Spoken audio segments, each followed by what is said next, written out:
Joining us now from Texas is the El Paso County Sheriff Commander Ryan Urrutia. Thank you so much for joining us, Sheriff Commander. You're in charge of hundreds of deputies along the border. How is your office handling SB4 as we await a ruling from the appeals court? You know, we are going to operate as business as normal. This is not going to take a priority stance with us. Living along the border community and serving a border community, the trust between law enforcement and the community is so important. And a law like this really lends itself to erode on that trust and, lends itself to some racial profiling issues that we're very concerned of. But, we're prepared for whatever direction the appellate court decides to go with after the Fifth Circuit makes a decision. And tell us how this controversial law will affect not only the sheriff's office, but the community as a whole. We're a predominantly Hispanic community. We are, Juarez, Mexico is our sister city. And, having this type of law put in place out of frustration between a state government and a federal government due to the immigration issues that are ongoing places law enforcement in a situation that we really don't want to be in, because we have immigration law enforcement here in El Paso, the Border Patrol, and they do a great job, and we want them to be able to do their job. And placing us, years ago, after George Floyd and a few other issues, the community was very outspoken and said they were placing too many issues in the hands of law enforcement. And here we are again, something that we have never dealt with, something we are unfamiliar with, and we're being tasked with. And you've said that throwing local law enforcement into this is problematic. Explain what you mean by that. Because the community relies on having trust between local law enforcement, the ability to reach out if they've been a victim of a crime, regardless of your nationality, regardless of your status in this country, and reporting it to us without fear of being deported or being turned over to immigration authorities.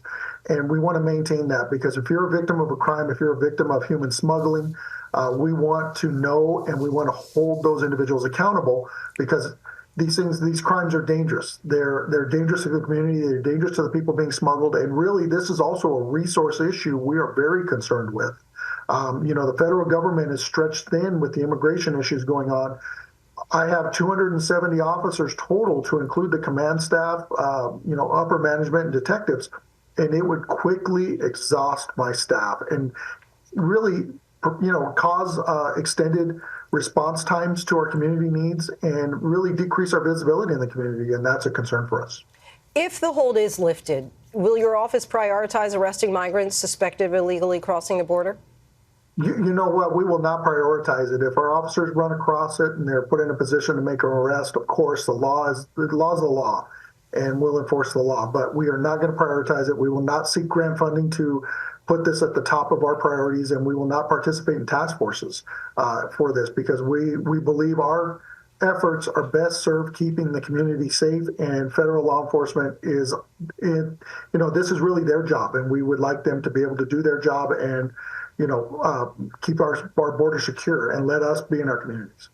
Since you are really at the epicenter of the border crisis, what would your message be if you were to be able to talk directly to lawmakers in D.C.?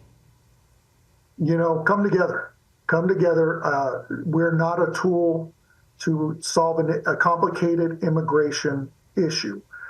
We are here to keep our community safe, regardless of where you live, whether you're visiting a border community like El Paso or you're a resident here. We want to be visible, and we want the community to trust in us and to know we're going to do the right thing all the time. And this law is definitely putting that in jeopardy just by the nature, the spirit of the law. And we've worked hard to build trust in El Paso and them to know who we are, know that we're going to do the right thing. And something is quickly going into places this risks that and risks racial profiling complaints. Sheriff Commander Ryan Urrutia, we thank you so much with the El Paso County Sheriff's Office. Appreciate your time. Thank you.